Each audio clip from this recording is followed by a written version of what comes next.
মহান আল্লাহ রাব্বুল আলামিন মানুষ জাতিকে তৈরি করেছেন তার ইবাদত করার জন্য। বর্তমানে আমরা দুনিয়া এবং সমাজ নিয়ে পড়ে থাকি।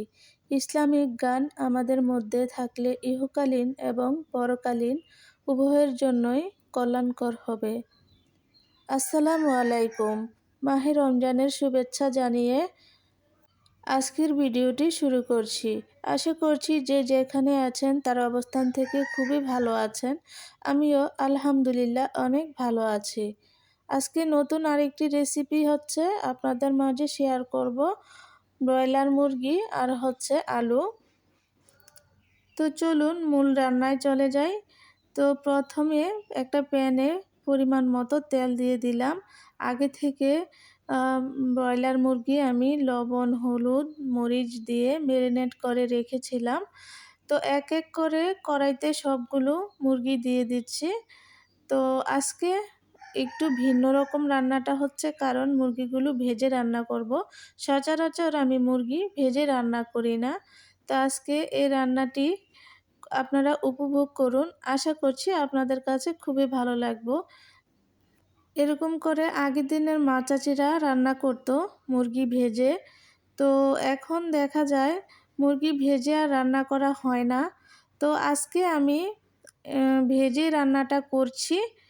তো আপনারা দেখতে থাকুন। দেখতে দেখতে কোনো না কোনো জায়গায় যদি ভালো লেগে যায় তাহলে ছোট্ট করে একটি লাইক দিয়ে দিবেন। আমার মুরগিগুলো ভাজা হয়ে গেছে এক পাশ, আর এক পাশ আমি উল্টিয়ে দিচ্ছি। তো বন্ধুরা, আজকের ভিডিওটি যে যেখানে কাছে দূরে দেশে বিদেশে থেকে দেখে থাকছেন প্লিজ সম্পূর্ণ ভিডিওটি কন্টিনিউ করার চেষ্টা করবেন। আমিও আপনাদের ভিডিও সবসময় ফুল ওয়াচ করি। অবশ্যই একটা লাইক দিয়ে দেখা শুরু করবেন। পৃথিবীতে যখন আপনাকে কেউ বুঝতে চেষ্টা করবে না, অতটুকু মনে রাখবেন আল্লাহ রাব্বুল আলামিন আপনাকে বোঝেন। তো বন্ধুরা, আমার মুরগিগুলো ভাজা হয়ে গেছে। এখন যেই তেলে মুরগিগুলো ভেজেছিলাম সেই তেলের মাঝে আমি আলু দিয়ে দিলাম। আলুগুলো এখন ভেজে নেব। আমি আল্লাহকে সবচেয়ে বেশি ভয় পাই। তারপর আমি সেই মানুষকে সবচেয়ে বেশি ভয় পাই যে মোটেই আল্লাহকে ভয় পায় না। তো দর্শক, আমি আলুর মাঝে একটু হলুদ আর একটু লবণ দিয়ে দিলাম। হলুদটা ব্যবহার করেছি কালারের জন্য, সুন্দর একটা কালার আসবে। তো আলুগুলো এখন আমি তেলের মাঝে ভেজে নেব কিছুক্ষণ সময় নিয়ে। তো আমার আলু ভাজা হয়ে গেছে। এখন পেঁয়াজ কুচি অ্যাড করে দিলাম। কেহ আপনার থেকে দূরে চলে গেলে আপনি চিন্তিত বা রাগান্বিত হবেন না, কারণ এটা আল্লাহ রাব্বুল আলামিনের পরিকল্পনা ছিল। তো বন্ধুরা, এখন আমি আলুর সাথে পেঁয়াজগুলো সুন্দর করে ভেজে নেব।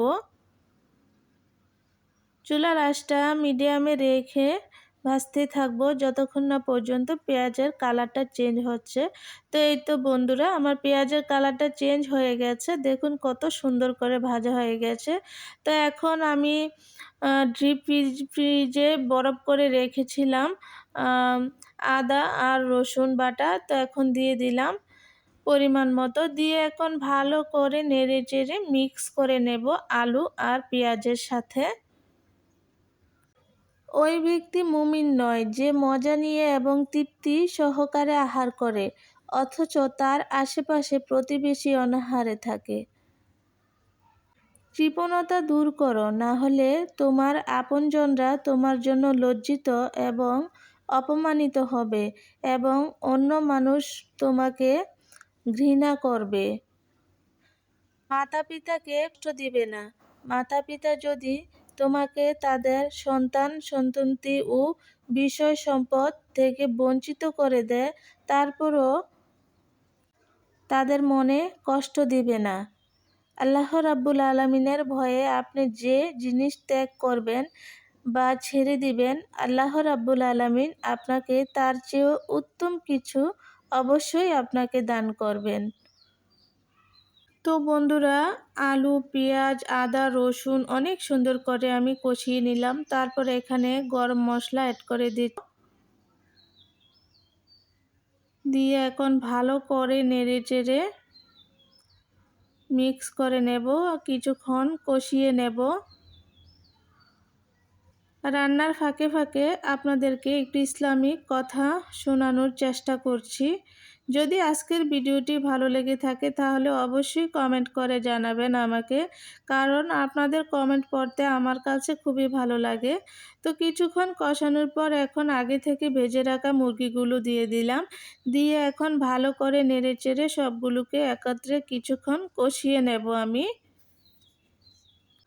তোমরা তোমাদের কথা প্রকাশ্যে বলো আর গোপনেই বলো না কেন, আল্লাহ রাব্বুল আলামিন তোমার অন্তরের সমস্ত বিষয়াদি সম্পর্কে সব সময় অবগত থাকেন। যে ব্যক্তি নিজের সতর্কতা হয় না বা সতর্কতা অবলম্বন করে না, তার জন্য যতই দেহরক্ষী থাক তাকে বাঁচাতে পারবে না।